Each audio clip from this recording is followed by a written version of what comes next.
на оранжери кога работевме понапред беше се нарачно. Овде е безпочвено одгледување. Почвата не ја употребуваме како медиум за одгледување на растенията, туку е на стаклена волна. Тоа е познат начин кој што се нарекува хидропоника.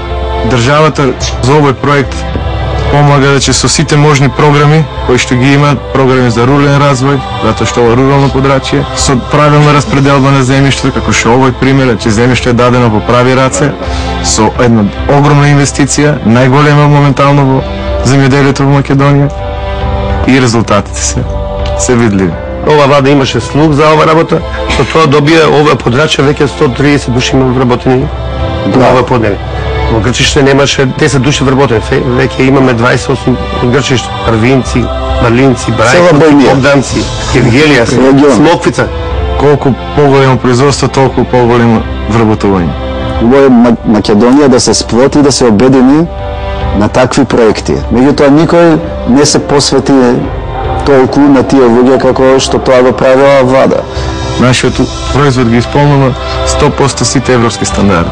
Така да за пласма за таков производ никој пат нема да имаме проблем.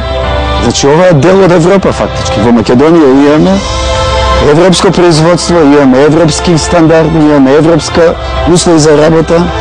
Се комплетно. Секој ако у свој доме направи вакво нешто, еве Европа во Македонија. Приватниот бизнис во Македонија веќе функционира и отвара перспективи.